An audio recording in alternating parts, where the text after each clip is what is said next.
Dalam berdoa kita menghadapkan telapak tangan kita ke arah atas, mohon kepada Allah. Bukan artinya bahwa Allah berada di arah atas. Bukan artinya bahwa Allah bertempat di langit atau bersemayam di atas arsy. Tidak. Tetapi kita berdoa menghadapkan telapak tangan kita ke arah atas adalah karena langit qiblatud doa, kiblat dalam berdoa. Sama persis dengan ketika kita sholat menghadap Ka'bah.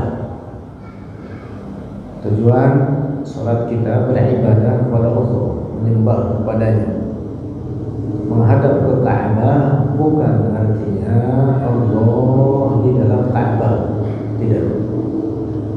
Tetapi karena Ka'bah adalah qiblatus sholat, kiblat sholat. Nah, jadi demikian pula dengan berdoa. Menghadapkan telapak tangan ke arah langit atau ke arah atas adalah karena langit qiblatud doa, kiblat berdoa. Rasulullah mengajarkan demikian. Bukan berarti Allah bertempat di langit. Allah ada tanpa tempat dan tanpa arah. Tidak dikatakan bagi Allah berada di satu tempat atau di semua tempat. Tidak dikatakan bagi Allah ada di mana-mana. Tidak boleh dikatakan bagi Allah bertempat di langit atau bersemayam di atas arsy. Allah yang menciptakan langit, Allah yang menciptakan arsy, maka Allah tidak membutuhkan kepada ciptaannya tersebut. Sebelum terciptanya langit, Allah ada tanpa langit. Sebelum tercipta arsy, Allah ada tanpa arsy. Maka setelah keduanya diciptakan, Allah tidak berubah. Allah tidak kemudian bertempat pada ciptaannya tersebut. Allah tetap pada sifatnya semula, ada tanpa tempat dan tanpa arah, tidak membutuhkan kepada ciptaannya itu.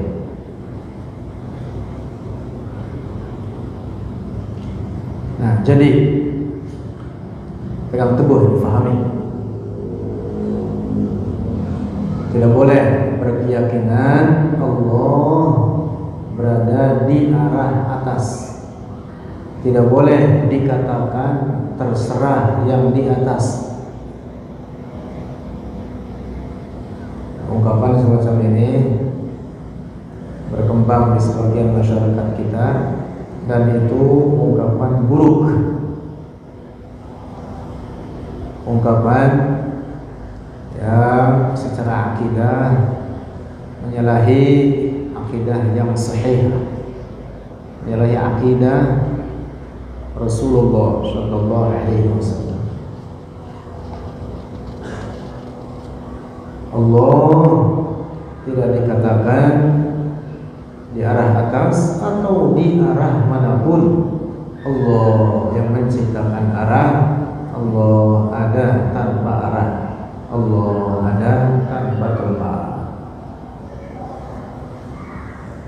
Dalam Al-Quran disebutkan bahwa langit adalah tempat darinya turun rezeki Allah bagi kita penduduk bumi. Allah berfirman, wa fis samai rizqukum wa ma tu'adun. Wa fis sama'i, dan di langit, rizqukum, terdapat rezeki kalian, wa ma tu'adun, dan apa yang dijanjikan terhadap kalian. Nah, jadi bukan berarti Allah ada di langit.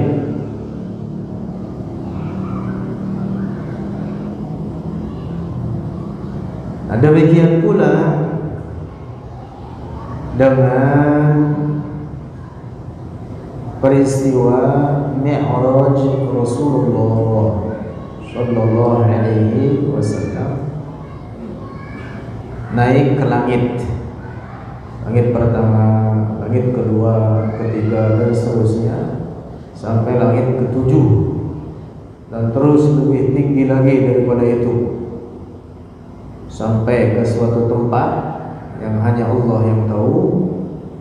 Yang di tempat tersebut kemudian Rasulullah Sallallahu Alaihi Wasallam mendapat wahyu langsung dari Allah. Hal ini tidak menunjukkan bahwa Allah berada di tempat tersebut. Karena itu tidak boleh dikatakan bahwa tujuan Mi'raj Rasulullah untuk bertemu Allah. Tidak boleh katakan seperti itu. Apalagi sampai dikatakan Rasulullah berhadap-hadapan dengan Allah. Na'udzubillah. Bahwa Rasulullah ketika Mi'raj mendapat wahyu langsung dari Allah. Rasulullahnya berada di tempat tersebut. Adapun Allah ada tanpa tempat. Bukan berarti Allah ada di tempat tersebut. Rasulullah naik sampai ke tempat di mana Allah bertempat di tempat tersebut. Nah, ini pendapat atau pemahaman yang rusak.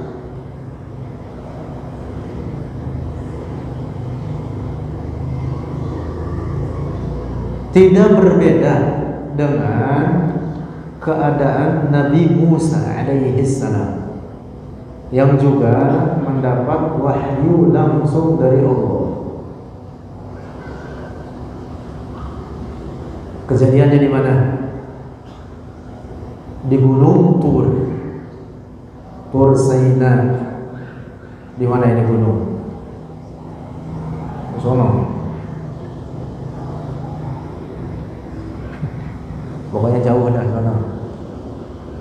Yang jelas di bumi. Nabi Musa yang ada di gunung tersebut. Adapun Allah bukan berada di gunung itu. Allah ada tanpa tempat. Demikian pula dengan Rasulullah Nabi kita Muhammad Sallallahu Alaihi Wasallam ketika Mi'raj sampai ke suatu tempat, yang di tempat tersebut beliau mendapat wahyu langsung dari Allah. Bukan berarti bahwa Allah berada di tempat tersebut. Rasulullah yang di tempat itu. Adapun Allah ada tanpa tempat. Apa tujuan Mi'raj jika demikian? Ada banyak hikmah daripada tujuan Mi'raj. Salah satunya ini dia, difardukan, hendak ditetapkan kewajiban bagi umatnya oleh Allah 5 waktu salat yang semula 50 waktu kemudian menjadi 5 waktu. وبعد إسراء عروج للسماء حتى رأى النبي ربا كلما من غير كيف وانحصار وافترض عليه 5 بعد 5 فرض. Sayyid Al-Marzuqi dalam Aqidatul Awam mengatakan wa ba'da Isra'il, setelah Isra, urujun lis sama, naik ke langit. Jadi ada 2 peristiwa beriringan. Yang pertama Isra, yaitu perjalanan bumi minal Masjidil Haram ilal Masjidil Aqsa. Dalam Quran disebutkan demikian, Subhanalladzi asra bi'abdihi lailan minal Masjidil Haram ilal Masjidil Aqsa. Ini perjalanan apa? Bumi, Isra. Lalu Mi'raj. Mi'raj itu perjalanan langit. Urujul lis-sama. Rasulullah Mi'raj naik ke langit hatta ra'an nabiyyu, sehingga melihat oleh Rasulullah Rabban. Ketika dalam peristiwa Mi'raj tersebut Rasulullah melihat Allah dengan hatinya. Lihat Allah dengan hatinya. Kallama, dan mendengar kalam Allah min ghairi kaifin wal insyarin. Dalam bait syairnya Sayyid Al-Marzuki mengatakan apa? Min ghairi kaifin, dari tanpa sifat benda. Artinya bahwa Allah bukan berarti ada di tempat tersebut, bukan berarti Rasulullah naik ke arah atas lalu berjumpa, apalagi dikatakan berhadapan-hadapan dengan Allah. Nauzubillah. Makanya Sayyid Al-Marzuki mengatakan min ghairi kaifin wal hisari, tanpa inhisar, tanpa batasan, tanpa tempat, tanpa arah. Nah, ini maknanya min ghairi kaifin wal hisari. Waftarad alaihi khamsan ba'da khamsina farad. Kemudian mewajibkan oleh Allah atas Nabi kita Nabi Muhammad 5 waktu salat yang semula 50 waktu. Nah, dari bait ini diungkap di antara tujuan Mi'raj adalah untuk melihat zat Allah yang maha suci, yang bukan benda, bukan tubuh, bukan fisik, bukan jisim, bukan benda kasif, bukan benda latif, bukan benda kasif yang dapat disentuh atau diraba seperti manusia, batu, pohonan, binatang dan sebagainya. Juga bukan benda latif seperti cahaya, kegelapan, ruh dan lain sebagainya.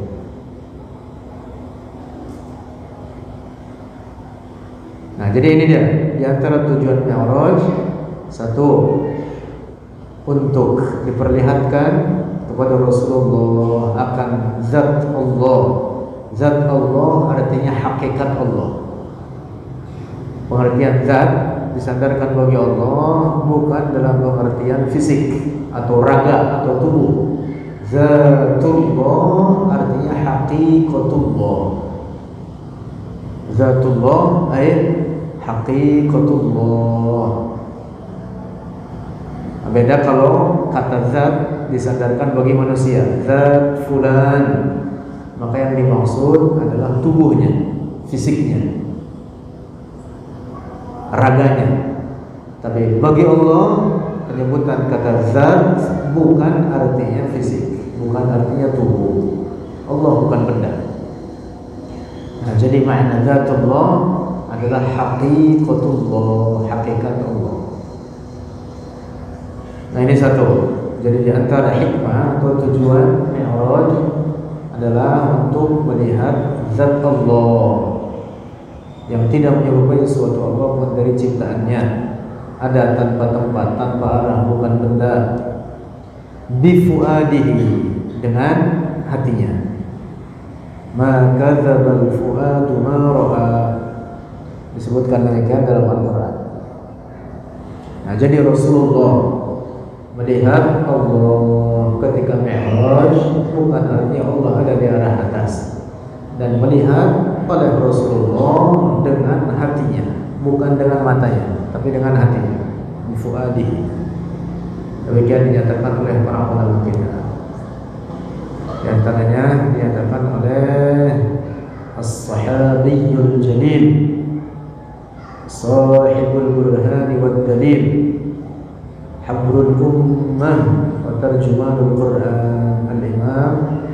Abdullah bin Abbas radhiyallahu anhuma, sahabat Rasulullah Abdullah bin Abbas dan lainnya. Hikmah lainnya atau tujuan lainnya daripada Mi'raj adalah untuk diperlihatkan kepada Rasulullah sallallahu alaihi wasallam tanda-tanda keagungan Allah di arah atas, tanda-tanda kekuasaannya. Seperti ketika Mi'raj Rasulullah melihat pohon sidro yang sangat besar, melihat Al-Baitul Ma'mur, melihat di antaranya lagi Al-Jannah atau surga. Surga ada di atas langit ketujuh, di bawah arsy, tidak menempel dengan langit. Di atas langit ketujuh tanpa menempel dengan langit ketujuh tersebut, dan langit-langit surga itu adalah arsy.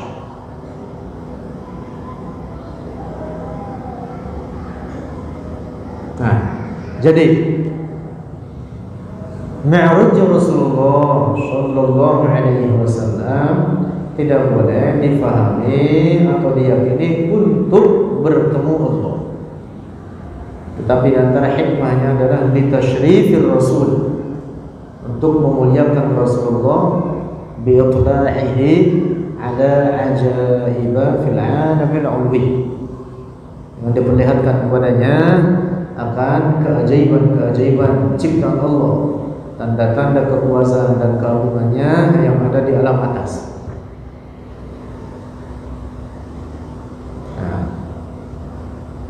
Jadi tidak boleh diyakini Mi'rajnya Rasulullah atau dikatakan untuk bertemu Allah. Nah, maka itu hindari kata-kata yang memberikan pemahaman sifat-sifat kebendaan terhadap Allah daripada perkara-perkara yang tertentu bagi benda atau bagi tubuh manusia atau bagi fisik, seperti gerak, diam. Allah Maha Suci dari itu semua. Arah, tempat, sisi, samping, kanan atau kiri. Nah, jadi jangan dikatakan bagi Allah terserah yang di atas. Jangan dikatakan baginya di sisi Allah. Biasanya ada pengumuman orang meninggal, dikatakan mudah-mudahan amal solehnya diterima di sisi Allah. Kata-kata buruk gitu ya. Di sisi, lama-lama nyembur. Sisi itu untuk menunjukkan apa? Al-arkan, al-jawanib, sisi itu untuk menunjukkan bahwa perkara tersebut adalah benda, memiliki bentuk dan ukuran. Allah Maha Suci dari sisi-sisi.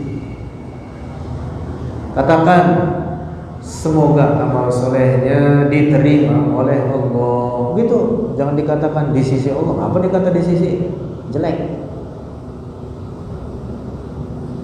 Cakap begitu dikatakan diterima oleh Allah, gitu. Dikata bagus sekali, keren, dikata di sisi jelek, bukannya keren. Nah, hindari kalimat-kalimat semacam itu.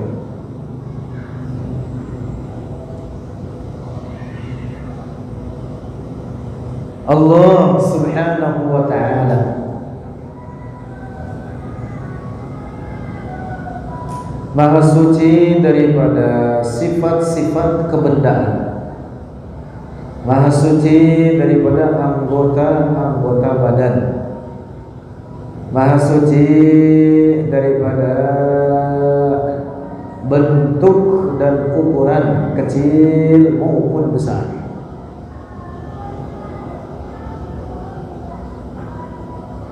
Seperti itulah keyakinan yang diyakini oleh para ulama kita dari masa ke masa dari Rasulullah Shallallahu Alaihi Wasallam.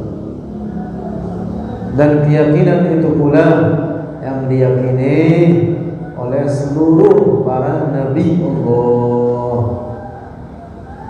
kullul anbiya, seluruh para nabi Allah.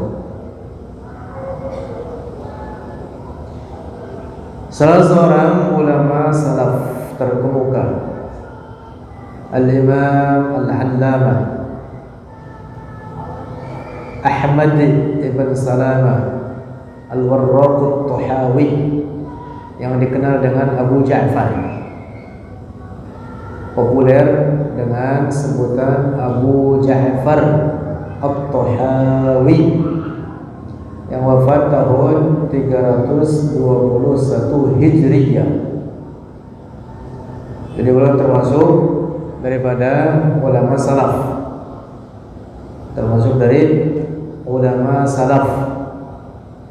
Ingat-ingat, ketika disebut ulama salaf adalah mereka yang hidup pada 3 abad pertama Hijriyah.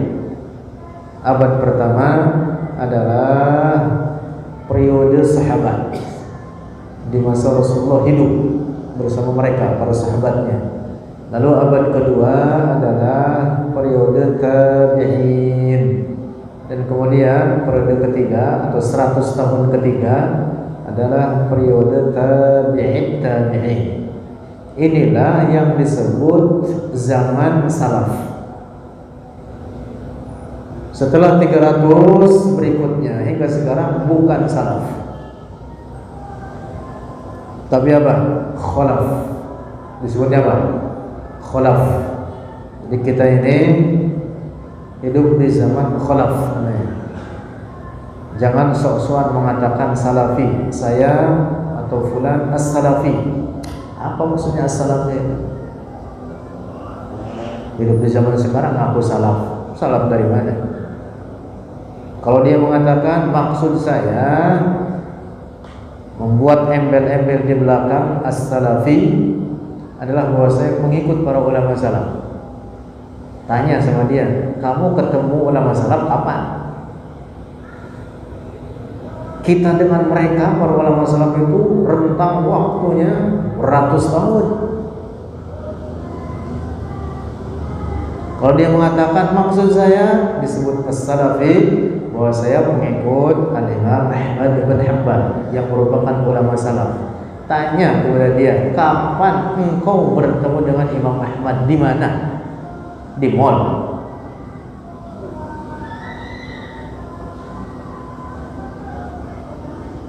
Kalau dia mengatakan maksud saya pengikut Imam Ahmad, ajaran-ajarannya, katakan kepada dia, ajaran Imam Ahmad turun-temurun lewat para ulama.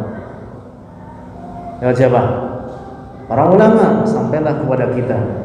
Tidak ada ulama fulan yang hidup di zaman khalaf ini lalu dikatakan bahwa dirinya as-salafi. Tidak ada. Dapat dipahami ini? Nah, sebenarnya orang-orang yang mengaku dirinya as-salafi di masa sekarang, mereka adalah orang-orang Wahabi. Mereka menamakan dirinya as-salafi untuk membungkus keyakinan tasybih yang mereka yakini. Apa artinya keyakinan tasybih? Keyakinan penyerupaan Allah dengan ciptaannya. Mereka berkeyakinan Allah punya bentuk dan ukuran. Mereka berkeyakinan Allah memiliki anggota-anggota badan. Persis seperti itu ditulis oleh mereka dalam karya-karya mereka, beredar di kalangan mereka, dan juga disebarkan kepada orang-orang awam di kalangan kita. Nah, hati-hati. Jadi sebenarnya mereka siapa? Wahabi yang menamakan diri salafi. Adapun keyakinan ulama salaf yang lurus, yang benar, salah satunya,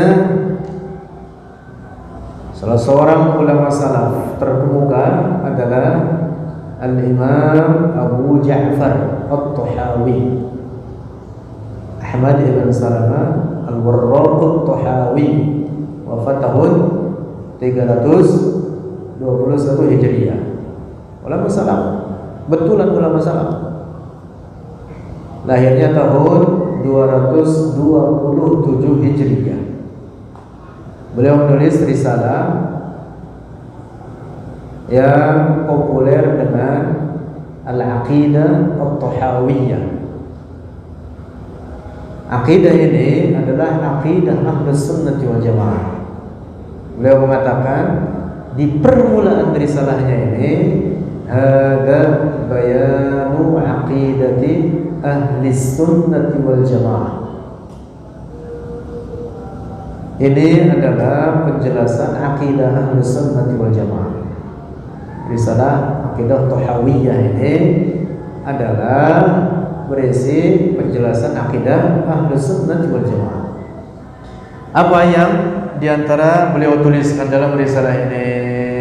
Beliau mengatakan ta'ala 'anil hudud wal ghayat wal arkan wal a'dha'i wal adawat la tahwihil jihatus sittu kasairil mubtada'at. Hafalkan ini. Apa maknanya? Ta'ala, Maha Suci Dia Allah, 'anil hududi, dari batasan-batasan. Artinya apa? Allah bukan benda. Al-hudud jamak dari hadd. Jamak dari apa? Al-hadd. Al-haddu huwa al-hajmu. Ma huwa al-hadd? Al-haddu huwa al-hajm. In kana saghiran wa in kana kabiran. Al-hadd itu artinya bentuk, kecil atau besar. Itu pengertian al-hadd menurut ulama tauhid. Ta'ala, Maha Suci Dia Allah, 'anil hududi, dari batasan-batasan. Artinya Allah bukan benda, Maha Suci dari bentuk dan ukuran kecil maupun besar. Wal ghayat, dan Maha Suci dari penghabisan. Al-ghayat ay an-nihayat. Allah tidak terikat oleh waktu dan zaman. Allah tanpa permulaan, tanpa penghabisan. Allah tidak terikat oleh masa. Allah yang menciptakan waktu dan zaman. Allah tidak terikat oleh ciptaannya. Ta'ala 'anil hudud wal ghayat wal arkan, dan Allah Maha Suci dari al-arkan ay al-jawanib, sisi-sisi. Nah, ini juga untuk memberikan penegasan bahwa Allah bukan benda. Wal a'dha, dan juga Allah Maha Suci daripada anggota-anggota badan yang besar. Seperti apa? Kepala, tangan, kaki. Allah Maha Suci dari anggota-anggota badan. Wal adawat, juga Maha Suci dari anggota-anggota badan yang kecil. Al-adawat ay al-a'dha as-saghirah, anggota-anggota badan yang kecil, seperti anak lidah, seperti telinga, jari-jari. Allah Maha Suci dari itu semua. Allah Maha Suci dari hidung. Allah Maha Suci dari tangan, anggota badan. Maha Suci daripada telinga, Maha Suci daripada kaki. Allah Maha Suci daripada al-a'dha wal adawat, daripada seluruh anggota badan besar maupun kecil. La tahwihil jihatus sittu, tidak meliputi terhadap Allah oleh arah yang 6. Al-jihatus sittu yaitu atas, bawah, depan, belakang, samping kanan dan samping kiri. Tidak dikatakan di satu tempat atau di semua tempat. La tahwihil jihatus sittu kasairil mubtada'at. Tidak seperti seluruh makhluknya yang diliputi oleh 6 arah penjuru tersebut. Mengapa? Karena seluruh makhluk Allah mestilah dia itu benda, memiliki bentuk dan ukuran. Adapun Allah bukan benda, karena itu ada tanpa tempat dan tanpa arah, tidak di satu arah atau di semua arah, tidak dikatakan di satu tempat atau di semua tempat, tidak dikatakan bertempat di langit, sebagaimana tidak dikatakan menyatu dengan tubuh manusia. Langit ciptaan Allah, manusia ciptaan Allah. Allah tidak bertempat pada ciptaannya. Nah, hindari pula mengatakan seperti ungkapan mengatakan Allah berada di dalam hati setiap orang hambanya. Nah, hindari, ini kata-kata buruk kan. Allah tidak boleh katakan menyatu dengan tubuh manusia. Allah yang menciptakan manusia, Allah yang menciptakan langit, Allah yang menciptakan arsy. Allah tidak bertempat pada ciptaan-ciptaannya tersebut. Allah mawjudun bila makan wa la yajri alaihi zaman. Nah, ini ijma, konsensus atau kesepakatan para ulama kita dari masa ke masa. Mawjudun bila makan, ada tanpa tempat, wala yajri alaihi zaman, dan tidak terikat atau tidak berlaku baginya Allah oleh zaman atau oleh waktu.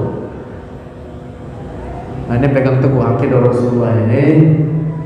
Ini materi sering saya ulang karena ini diantara bagian pokok dalam akidah yang orang umpama melenceng di dalamnya hingga kemudian dia menetapkan tempat, arah atau bentuk ukuran bagi Allah, ini orang menjadi rusak akidahnya, keluar dari Islam.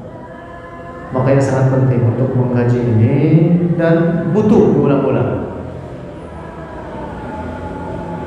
Kalau kita memperbanyak tasbih, dianjurkan mentasbihkan Allah, bertasbih kepada Allah, yang mensucikan Allah, meyakini bahwa Allah tidak ada keseluruhan baginya. Maka bahasan ini lebih daripada hanya sekedar membaca tasbih. Materi ini diulang-ulang, sampaikan kepada siapapun, lebih daripada sekedar membaca tasbih subhanallah, subhanallah, subhanallah. Karena penjelasan ini bagian daripada tasbih dan bahkan lebih utama daripada zikir, mengucapkan hanya sebatas mengucapkan subhanallah. Anda berarti paham ini? Lebih utama daripada takbir sekalipun, mengucapkan Allahu Akbar, Allahu Akbar. Nah, jadi bahasan ini adalah bagian daripada mensucikan Allah. Lebih banyak diulang, lebih mantap. Bitakrar yakin qarar, kata para ulama. Diulang-ulang tambah mantap. Diulang-ulang aja kagak mantap-mantap, berarti ulangnya harus lebih sering lagi.